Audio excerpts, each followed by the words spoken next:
Bismillahirrahmanirrahim. Assalamualaikum warahmatullahi wabarakatuh. Alhamdulillah, sahabatku semuanya, kita bisa berjumpa lagi pada kesempatan kali ini. Semoga kita semuanya selalu diberikan keberkahan dalam kehidupan kita, dijauhkan dari segala mara bahaya apapun, dan semoga kita semuanya selalu diberikan kesehatan oleh Allah Subhanahu wa taala. Amin ya Allah ya rabbal alamin. Dan kita doakan juga kepada orang tua kita, saudara kita, atau teman-teman kita yang sedang sakit. Semoga Allah cepat angkat penyakitnya. Semoga Allah cepat gantikan penyakitnya dengan kesehatannya seperti semula. Semoga sakitnya bisa menjadi penggugur kepada dosa-dosanya. Amin ya Allah ya rabbal alamin. Alangkah baiknya untuk mengawali pertemuan kita pada hari ini, kita awali juga dengan membacakan sholawat kepada Rasulullah Shallallahu Alaihi Wasallam. Semoga kita semuanya mendapatkan syafaatul uzma di yaumil qiyamah nanti. Amin ya Allah ya rabbal alamin. Sallallahu ala Muhammad. Sallallahu alaihi wasallam. Sallallahu ala Muhammad. Sallallahu alaihi wasallam. Sahabatku semuanya, insya Allah di sini pada kesempatan kali ini saya akan membawakan sebuah kisah berdasarkan sebuah hadis dari Abu Hurairah. Pada hari kiamat nanti ada seorang laki-laki, dia adalah seorang penghafal Al-Quran, seorang yang rajin menuntut ilmu, tapi Allah masukkan orang tersebut, laki-laki tersebut ke dalam neraka. Kenapa laki-laki tersebut bisa dimasukkan ke dalam neraka?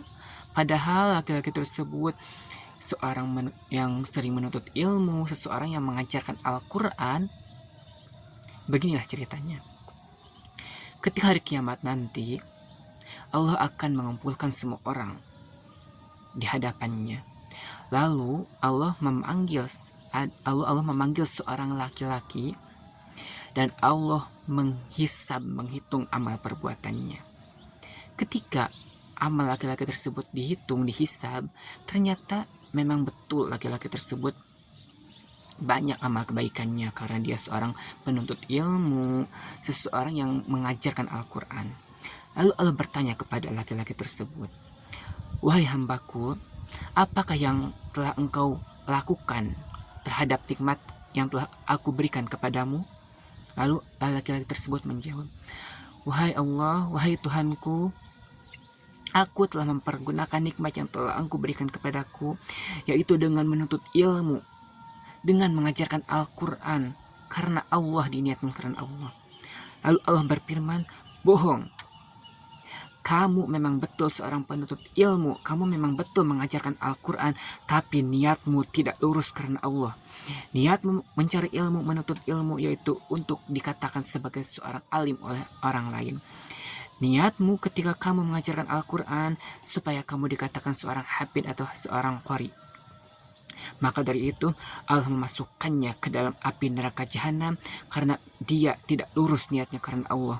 Walaupun laki-laki tersebut amal kebaikannya banyak sekali, seorang hafid Al-Quran, seseorang yang sering menuntut ilmu, tapi dalam hatinya niatnya tidak lurus, maka Allah memasukkannya ke dalam neraka jahanam. Jangan sampai kita termasuk orang yang seperti itu. Karena dalam sebuah hadis tersebut, hadis yang diriwayatkan dari Abu Hurairah, dikatakan bahwa orang yang pertama masuk ke dalam neraka yaitu ada 3.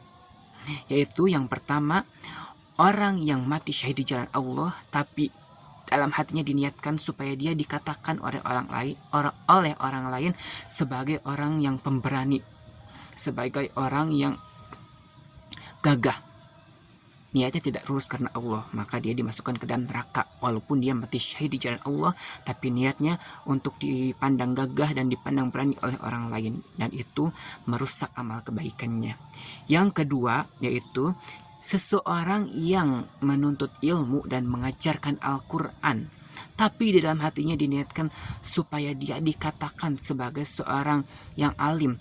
Dia mengajarkan Al-Quran supaya dia dikatakan sebagai seorang hafid atau qori, dan itu merusak amal kebaikannya. Dan yang ketiga, seseorang yang diberikan kelapangan rezeki dan harta, tapi dia bersedekah kepada orang lain, diniatkan supaya dia dipandang seseorang yang dermawan, seseorang yang banyak harta oleh orang lain. Ada rasa unsur sombong-sombongnya, dan itu akan merusak amal kebaikannya. Walaupun dia seseorang yang rajin bersedekah, seorang yang dermawan, tapi hatinya untuk dipuji orang lain supaya dianggap seseorang yang dermawan, maka amal kebaikannya itu akan rusak karena niatnya yang tidak lurus karena Allah. Jadi ingat sahabatku semuanya, apapun amal kebaikan kita, maka luruskan niat kita. Karena sesungguhnya innamal a'malu binniyat. Sesungguhnya segala amal perbuatan itu tergantung pada niatnya. Walaupun kita melakukan amal kebaikan begitu banyak, seorang hafid, kita seorang hafid atau hafidoh, seorang penghafal Al-Quran, seorang yang rajin menuntut ilmu, seorang yang sering bersedekah, orang yang dermawan, tapi dalam hati kita niat hanya untuk sombong, hanya untuk dipuji orang lain, maka percuma saja amal kebaikan kita, tidak ada gunanya, karena niat kita yang tidak lurus karena Allah. Ingat sahabat kesemuanya, niatkanlah segala amal kebaikan kita, segala perbuatan kita itu dilakukan hanya karena Allah Subhanahu wa taala. Jangan ingin dipuji oleh orang lain, karena puji hanya milik Allah Subhanahu wa taala. Semoga kita semuanya tidak termasuk orang-orang yang dimasukkan ke dalam neraka jahanam. Amin ya Allah ya rabbal alamin. Semoga kita tidak termasuk orang-orang yang ingin dipuji oleh orang lain. Amin ya Allah ya rabbal alamin. Pada kesimpulannya, jadi orang yang akan pertama-tama masuk neraka dalam yang disebutkan dalam hadis dari Abu Hurairah, yaitu yang pertama, orang yang mati syahid di jalan Allah tapi dia niat ingin dipuji oleh orang lain supaya dia dianggap gagah dan berani oleh orang lain. Yang kedua, orang yang menuntut ilmu dan mengajarkan Al-Quran tapi diniatkan supaya dia dikatakan sebagai seorang alim dan atau sebagai hafid dan qori. Kemudian yang ketiga, seseorang yang diberikan kelapangan rezeki dan harta, lalu dia bersedekah, tapi dia diniatkan untuk dipuji oleh orang lain supaya dia dikatakan sebagai seorang yang dermawan. Sekian pidato yang saya sampaikan pada kesempatan kali ini. Semoga ada manfaatnya. Kurang lebihnya mohon maaf. Wassalamualaikum warahmatullahi wabarakatuh.